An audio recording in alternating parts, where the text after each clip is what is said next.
What's up everybody, Sunkissed here. In today's video we're going to cover a boss killer build. As you can see by the whole outfit here, it's going to be auto melee based. And it's going to be mostly focused on the auto axe, since that's kind of the king of auto melee right now. And the DPS against just regular enemies and bosses is pretty insane. So I'll show you my personal build for that, and we'll dive into it. See you at the end. Alright, for the newer players, let's just go ahead and cover how to get the auto axe. The most straightforward and easiest way is going to be to spend some atoms in the atom shop. If you go over to the account tab, you can see that it's listed there for 700 atoms. Now, there are plenty of ways to get free atoms, whether that's completing character-based challenges or completing the scoreboard. You should be able to get 700 atoms relatively easy. There's plenty of guides on how to do some of the challenges to get atoms, so you can go that route if you'd like. If not, if you want a guaranteed, easier, I wouldn't say easier, but just a different way to get the auto axe, you can fast travel on over to the White Springs Refuge, or the White Springs Resort, rather. Hang right over here. Just run past this room. And right here will be a vendor named Giuseppe. He will be selling the plans for the auto axe for stamps. In order to get stamps, you have to complete expeditions, which I conveniently actually just recently made a video on, so I'll leave that in the description. It'll go through some good tips on how to run through expeditions pretty quickly. Taking a look at how we have our auto axe set up here, the legendary rules, let's discuss those first. I have a vampire's 40 power attack damage, 40% less damage taken while power attacking. Since with auto melee, all attacks with that are considered power attacks. Both of those stars buff it really nicely. Now, I prefer to use vampires over like bloodied or anti-armor. I am sacrificing some damage there, but the damage ticks per second with auto melees, vampires essentially just can constantly heals you as long as you're doing damage, so it pairs really nicely with auto melee.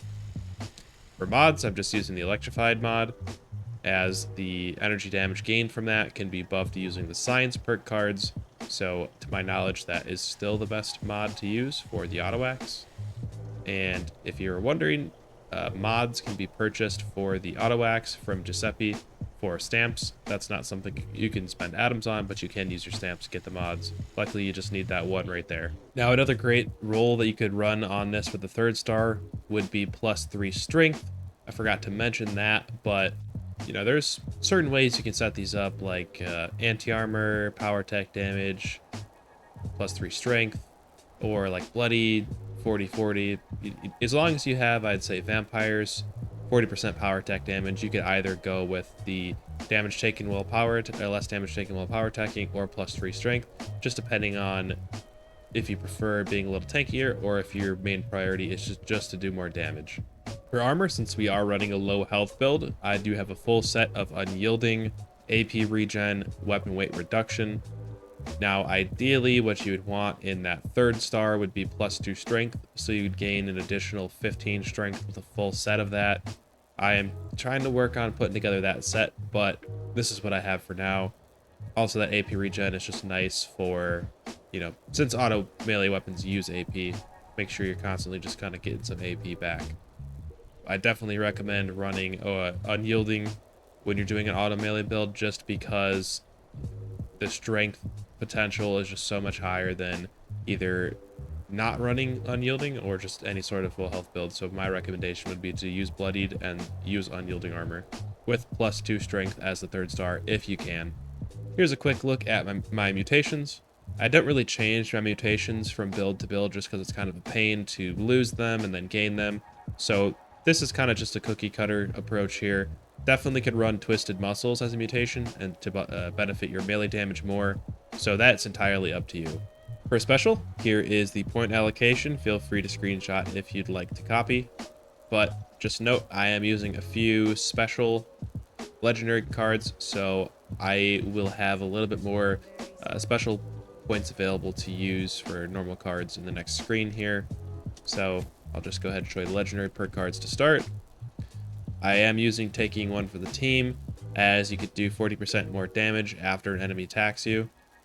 And then here are the legendary special cards that I'm currently using.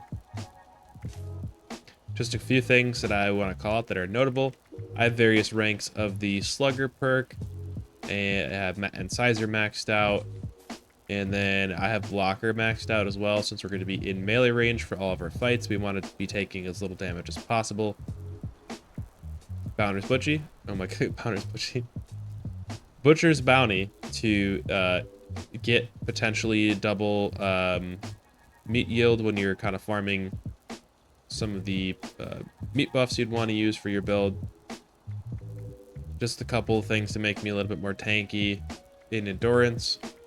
Radicool to help us do more damage since it's buffing strength, Chem Fiend, and Chem Resistant, so that we can take Fury.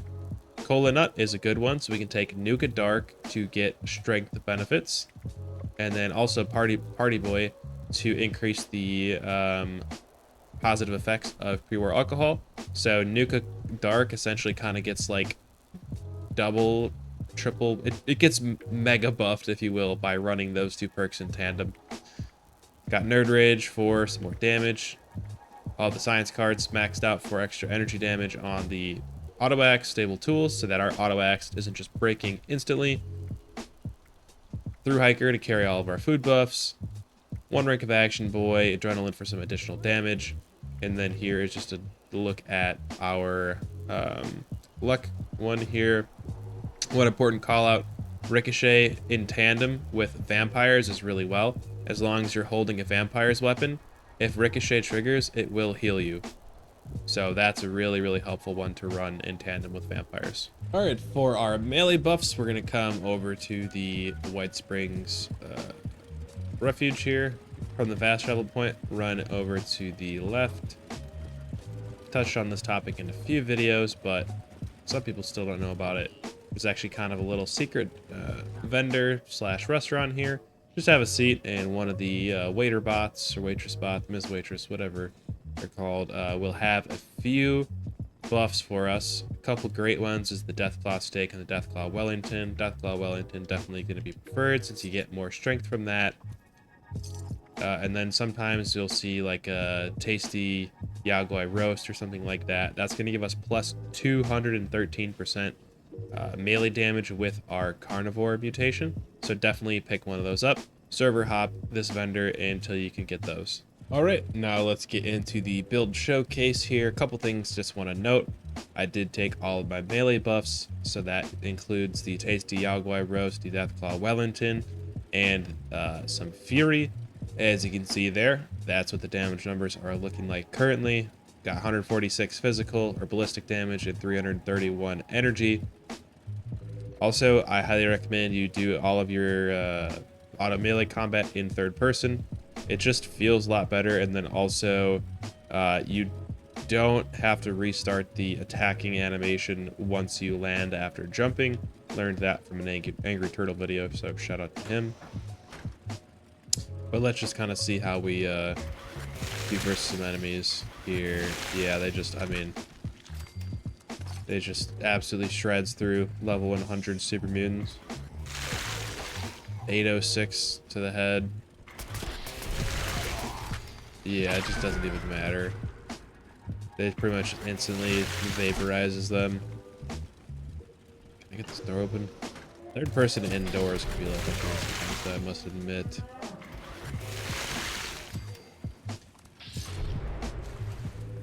Yeah, let's give one more a try here.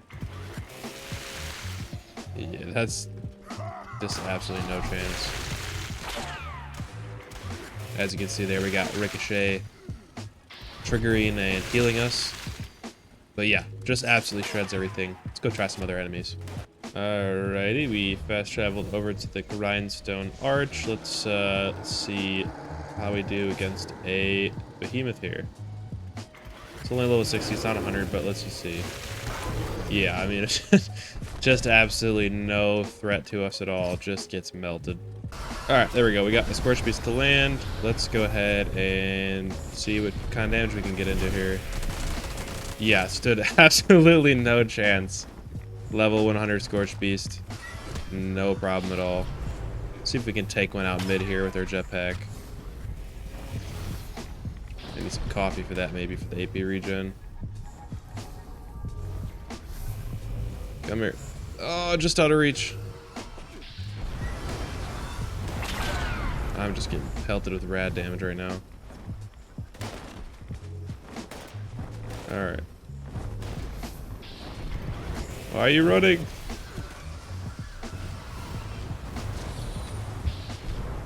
Let's see if we got a Mirelurk Queen here that wants to come out and fight us. Fury. Now, we'll disclaim here. It is level 60, so could die a little faster here, but let's just see how we do. Oh, yeah, it's shredding. Yeah, not much of a threat to us at all. Went down with some ease. Well, that is going to do it for the video. As you can see, it just absolutely shreds through everything.